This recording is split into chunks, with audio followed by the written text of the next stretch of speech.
This is Religion in the News, sponsored by Wish TV, in cooperation with the Church Federation of Greater Indianapolis.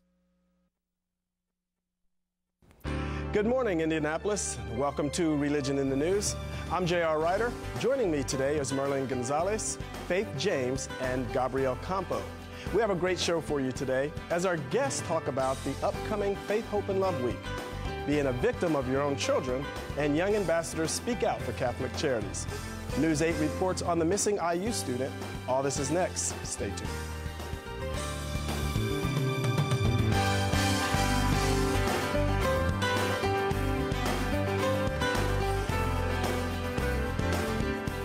It's been more than a week now since Lauren Spear went missing. Her family, friends, police, and volunteers all searching for her right now. Police say there are 10 people of interest in this case, and we're learning more about one of them, Corey Rossman.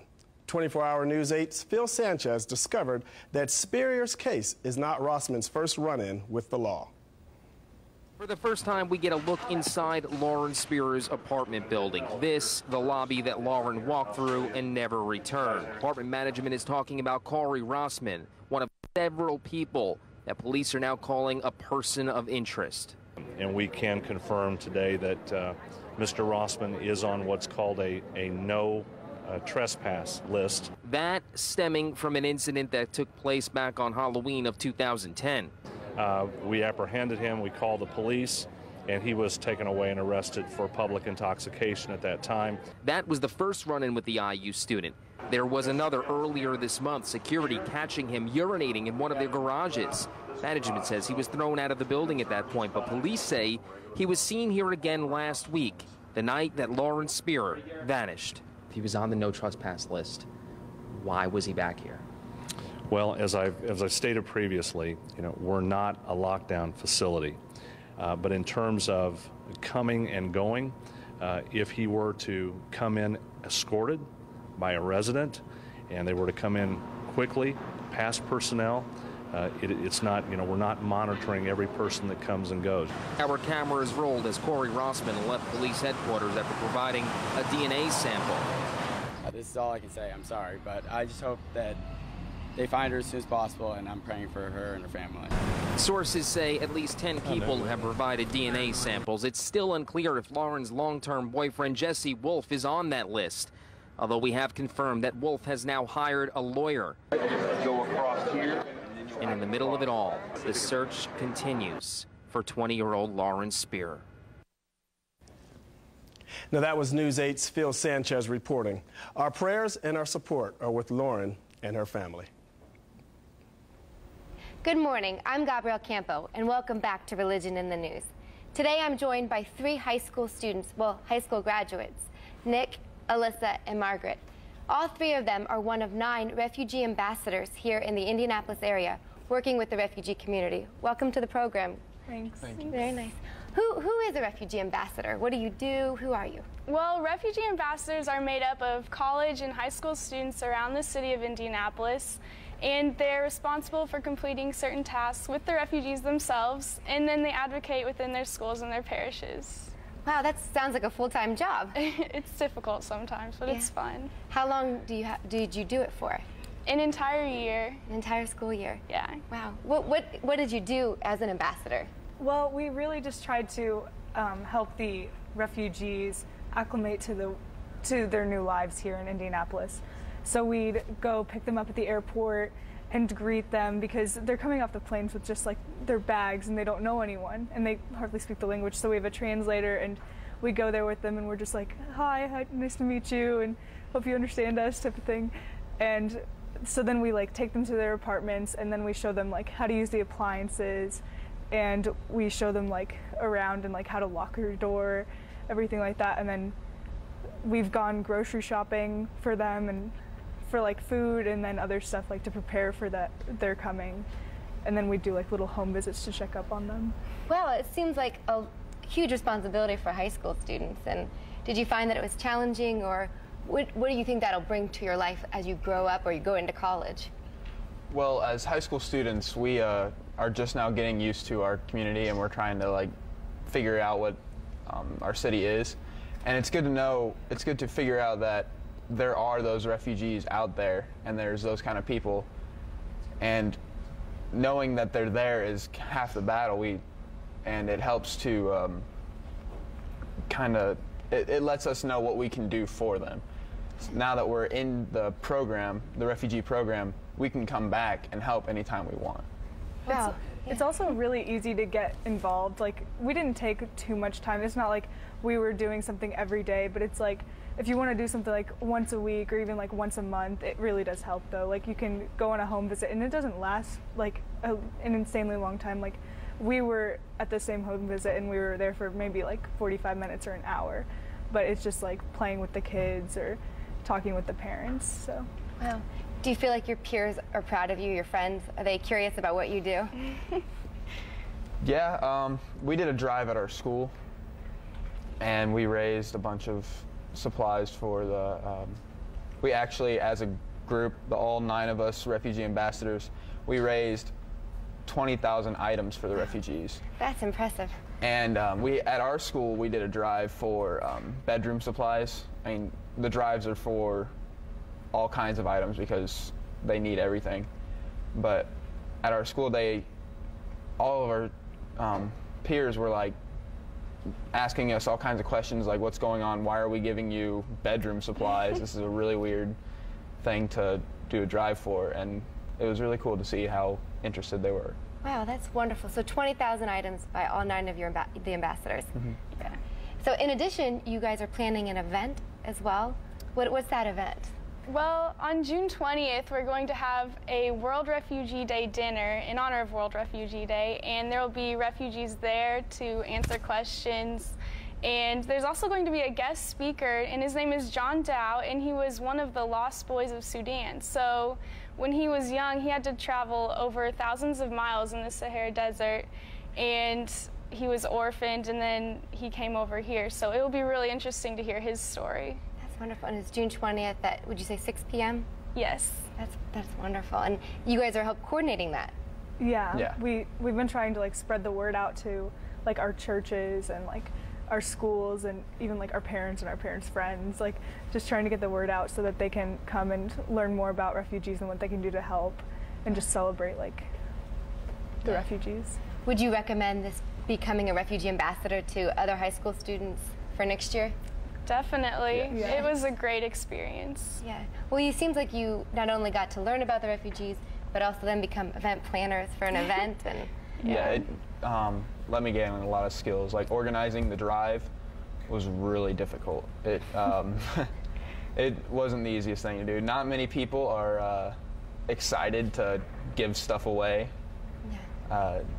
It's obviously they don't want to get rid of their stuff, but it kind of takes it. You learn incentives versus actually like expecting people to do stuff. Yeah, what we did was like one of the things was like we had a jeans day. We have like a uniform. We had a uniform at Cardinal Ritter, so we asked the principal and we were like, oh, can we have the kids wear jeans if they bring in $1 or an item? So then we would do that and. Wow. Gosh, It seems like you guys have learned like kind of how to motivate people, and then these are wonderful skills that you'll take into college. I am so proud of you as young adult leaders in our community from Cardinal Ritter to see you moving forward, and I look forward to June 20th for World Refugee Day. Thank you so much for joining our program. Now, Merlin, back to you. Thanks, Gabrielle. Coming up next, my guest has the answer to this question. Can a mother be a victim to her own child? You don't want to miss her answer next when we return on Religion in the News. Welcome back. My guest today is Faith McKinney, ambassador of Successful Thinkers. But before she became a successful thinker, Faith was a victim for over 19 years to her special needs daughter. And she is here today to tell us how she went from victim to success. Welcome to the show, Faith. Thanks for having me. So, Faith, your daughter is now 23 years old. Why 19 years as a victim and not 23? Well, I say victim because I really was a victim in my own mind as far as my daughter's disability. It kind of kept me grounded. It kept me stuck. My thinking kept me stuck. So when I turned 40, I thought, hey, wait a minute, this is my life, I need to use it. I have gifts and talents and skills that I need to use, and I don't want to die with them. So I'll have to adapt. I'll have to change my way of thinking, change my expectations for my daughter and my family. You know, she won't be able to go out and get a job. She didn't get to go to the prom. She won't graduate from college. So I have to change my expectations and start living around that. So what have you done in the last 4 years since your defining moment? Wow. I skydive, act. I have an online soap opera that I have. I host a networking event, a monthly networking event called Successful Thinkers of Indianapolis. It's fantastic. I sing. I have a concert this evening at 6 o'clock at the Indiana Historical Society. All of these things occurred after I decided that, you know, I want to use what God's given me. I want to use my talents. You know, my daughter is a gift from God, and I want to enhance that. I want to show others. I want to let other people know that just because you have a special needs child it's not a death sentence to you. It's a blessing. Most people write books about their story / testimony, but I heard you did a CD. Why? Yeah, I did a CD. It's called The 5 Paths to Discovering the Power of You. And in it is a conversation with my mentor, David Bridgeforth. And it talks about my journey from coming from below to rising above. And it doesn't necessarily mean that I am a billionaire, but it just means that I'm living a fulfilled life. Speaking of living a fulfilled life, you are a kidney donor? Yes, I donated my kidney in 2009. I was challenged to live a monumental life. You know, I wanted to make sure that I made a dent in the universe, so to speak. You know, I always say you don't have to change the world, you just need to make a difference. And I found that opportunity to donate my kidney was a chance to make a difference. And we have to go back to the plane, because I definitely have a fear of heights. Skydiving. Yeah.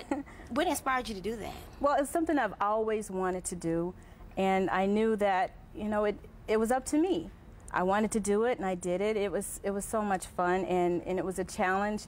I was scared, but I did it, and after that, I felt like I could do anything. You know, with God, all things are possible. I knew that. Now, I reacquainted with you at a networking event. Tell our viewers a little bit more about you and your networking. Successful Thinkers of Indianapolis is a free networking event. We usually communicate on Facebook, so you can look us up on Facebook at Successful Thinkers, Indianapolis Successful Thinkers on Facebook, and join at successfulthinkers.com. And it'll give you all the information where we're meeting. In fact, we're meeting on June 23rd. It's Black Music Month, so we're celebrating all music and all musicians, choir directors, anybody related to the music industry is invited to network and get together on that day at the Hilton Garden Inn Northwest on 71st and Tech Boulevard. And how did you become the ambassador? Well, I became the ambassador because I wanted a platform to show people, to tell people about my story, and becoming an ambassador in Successful Thinkers gives me that platform. We have a group of people started by Terrence Winslow. He gathered a group of people, and I took over the event from him. Okay. Real quick, I kind of want to go back a little bit because I'm sure our viewers may want to know, because I'm thinking about it also. What type of special needs does your daughter have? Oh, my daughter Camille, she has cerebral palsy, autism, and developmental delay. So developmentally, mentally, or cognitively, she's about 6 months old, but physically, she's 23. Wow. So it's a challenge, but we deal with it, and I have help, and it makes all the difference in the world. And you also have a son as well? My son Donovan is 17. Wow. Yeah. Well, this has definitely been intriguing and very uplifting, and I'm sure some of the viewers who have special needs as well, maybe they're inspired by your story, testimony. So if our viewers want to get in contact with you about your CD, how may they do that? Oh, they can look me up on, or email me, onefaithmc@sbcglobal.net, or by phone, 317-626-0316. And more about the Successful Thinkers, how can they get in contact with you on Facebook at Successful Thinkers, or Indianapolis Successful Thinkers on Facebook. All right, well, thank you so much for joining me today. You. Back to you. My guests are here today to talk about how you can dance your shoes off at the upcoming Faith, Hope, and Love Week celebrations when we return.